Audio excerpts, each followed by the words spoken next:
Hello everyone! New day, new adventure na naman tayo. So today, mag-overnight stay tayo sa isang pinakabonggang beach resort dito sa Qatar, ang Hilton Salwa Beach Resort and Villas. Sobrang excited to guys. Complete package na to. Kaya tara, samahan niyo ako. Let's go! And by the way, baka nagtaka kayo kung bakit Tagalog yung gamit ko ngayon nga Miskan Bisaya ang YouTube ko. Kasi yung first vlog ko, may nag-comment kasi doon na kung pwede lang daw mag-Tagalog para mas maintindihan nila. Kaya ito, Taglish muna tayo today para mas marami makasabay at makarelate.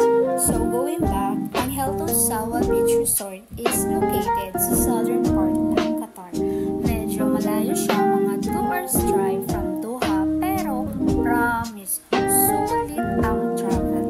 Okay guys, so finally arrived na kami and ganda ng lugar, ang daming palm trees and super breezy. Kaya let's go, chicken time!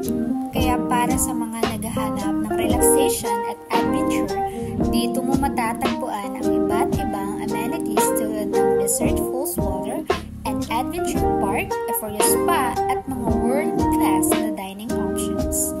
At kung gusto mo rin naman ng active lifestyle, may mga sport courts naman dito for basketball, volleyball, football, or ano pang mga laro.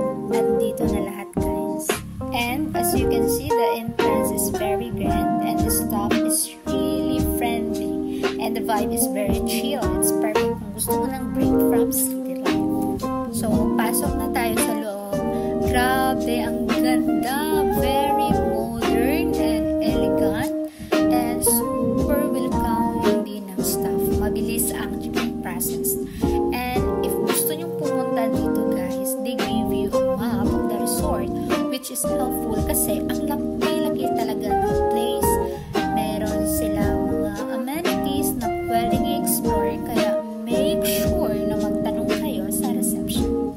This place is a total paradise talaga guys. Perfect for mga gustong mag-relax, mag-explore, or mag-family bonding. So, samahan niyo ako and let's check out everything dito sa resort. Tara!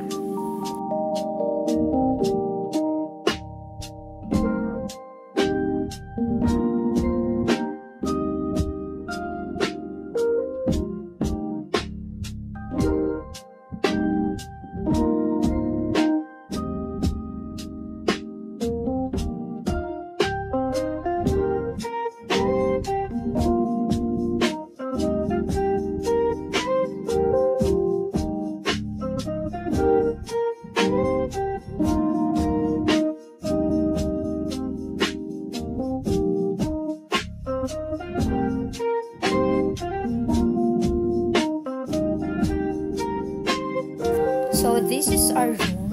Ang laki and super comfortable. Merong king size bed, malambot na pillows, at ang view, grabe, sobrang ganda talaga guys. So may balcony pa tayo kung saan pwedeng mag-relax. Tapos panoorin lang ang sunset or sunrise. So diba ang saya? So the room is fully equipped with everything. May aircon, may mini ref, coffee maker, TV, at syempre free wifi. So nagbaon pala kami noon para hindi kami magutuman kahit may libre namang pagkain kasi hindi kami nakapag-breakfast. And ipakita ko din sa inyo ang malinis nila na bathroom with toiletries and even a bathtub for those who want extra relaxation. Aminin natin guys, hindi talaga tayo komportable umihi, maligo, o magbawa sa lugar na hindi tayo sanay. Pero dito, grabe, sobrang linis at komportable talaga. Parang nasa bahay ka lang na pwede ka pang matulog sa banyo sa sobrang linis. Char lang. Pero bakit hindi ko gets? Bakit may tindi po na dyan? Char. So, ito pala yung mga toiletries nila dito sa CR. May shampoo, conditioner, body wash, lotion, at syempre toothbrush and toothpaste. Kompleto na lahat. Hindi mo na kailangang magdala pa. Ayan, may vanity kit din sila at shower cup. Very hotel standard, pero ang ganda ng presentation guys. Sobrang social. Over sa complete amenities nila dito sa room, meron silang plancha with ironing board. So kung gusto mo i-dress yung mga damit mo before lumabas, ready na. Tapos meron ding hanger sa closet, enough para sa lahat ng damit mo. Organized na guys, at syempre hindi mawawala ang tsinelas, provided na rin. So kung nakalimutan mong magdala, no problem. Small things lang yan, pero sobrang nakakatuwa kasi it shows how we prepared sila for the guest. Hilton standards talaga. So ayan na, tinignan ko yung menu ref nila kung ano yung laman. At sobrang masurprise ka talaga sa laman guys, kasi hindi mo akalain yung mga favorite mo pa yung andyan. Char! Ako yung naglagay dyan. Gusto ko yung i-take away yung rep kaso hindi pala matanggal. Hindi, joke lang yun ha. So, ayan guys, ito yung bed ko. Tapos, yun naman yung bed nila ate and kuya. At ang lalaki, ang labot, sobrang comfy, pang good night sleep talaga. Tapos may sofa pa sa gilid. So, kung gusto mong mag-chill lang or mag-aabang manood ng TV, perfect talaga siya. Pero alam nyo, di ko na alam kung pumunta ba talaga kami dito para maligo or para And ayan na, binuksan ko na yung bagahe ko para kumuha ng damit na isusuot ko pang swimming. Excited na sana ako eh. Kaso ayun, hindi ko nagamit yung skirt ko. Ready na ready pa naman. Bawal pala, so no choice tayo. Respect natin yung rules nila, syempre. So buti na lang may dalang extra si ate, so kaya go pa rin ang swimming.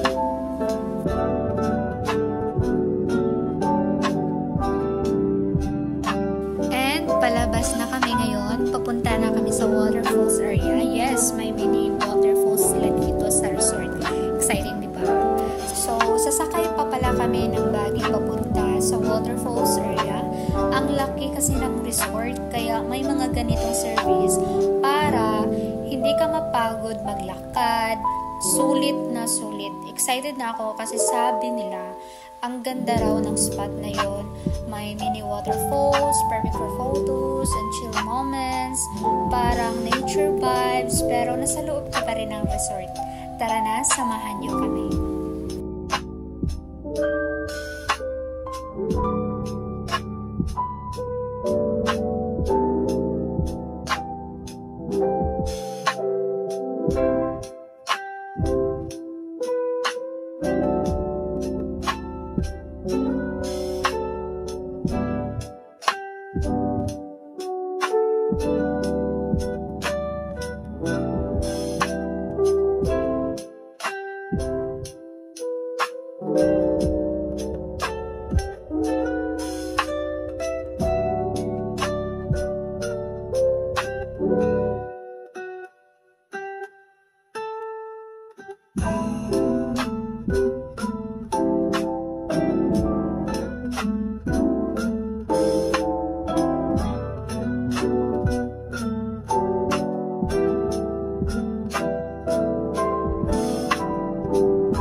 Bibihis muna kami ng pag-swimming and grabe, ang ganda ng changing area nila. Super linis at maaliwalas. Pwede ka talagang mag-ayos ng maayos, nang hindi ka nagmamadali. At ang maganda pa, may locker sila dito. So kung may dala kayong gamit, like cellphones, wallet, bag, you can leave them here safely. Super secure, kaya worry-free ka habang nag-enjoy sa tubig.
Kaya yan, pabalik na kami sa room namin after namin matry ang iba't ibang klase ng rides dito sa Desert Falls and Adventure Park.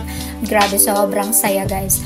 Parang literal kaming bumalik sa pagkabata. Lahat ng rides na hindi namin na-try noon, na-experience namin, and it honestly felt so refreshing, pagod, pero ang gaan sa pakiramdam. So, ayun pala, birthday ni Kuya, yung cake na yan, galing talaga sa Hilton, binigay nila sa amin bilang sorpresa para sa celebration.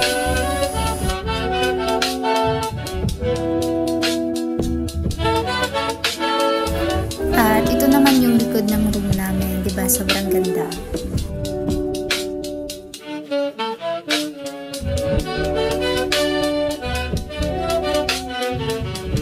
And dito naman kami sa swimming pool, nasa likod lang ng room namin. Pero bago tayo maligo, kumama na tayo ng free towel dito sa pool area.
talaga namin yung sunset kasi grabe, sobrang ganda ng view. Perfect for relaxing after isang whole day ng activities. Pero alam nyo, hindi pala kami naligo dyan kasi sobrang init ng tubig. Pwede pang kape talaga, guys.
So ayan, balik na kami sa room kasi magti-dinner na kami mamaya sa buffet nila. Ang daming iba't ibang klaseng pagkain doon.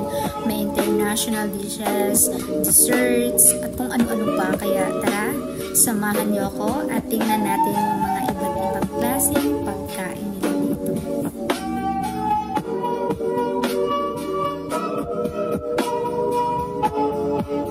So, kung ano man yung makikita nyo dyan, lahat yan pwede mong kainin kasi kasama na siya sa package na binayaran mo.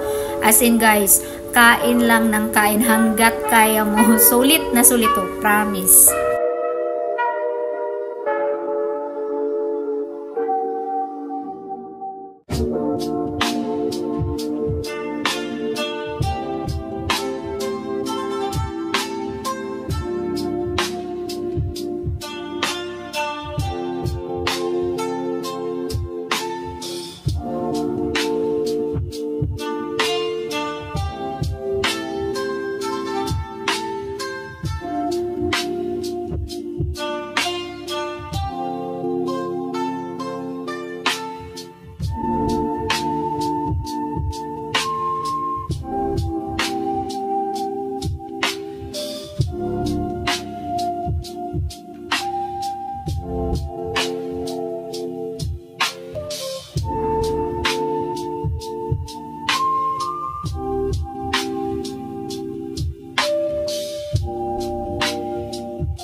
And pagkagising namin, hindi na kami naligo kasi sobrang init pa dito sa Qatar kasi summer pa. Pero okay lang kasi na-enjoy naman namin lahat ng activities kahapon. Kaya super sulit. So, nag-chill na lang kami. Had a relaxing breakfast. Then, nag-check out na rin after.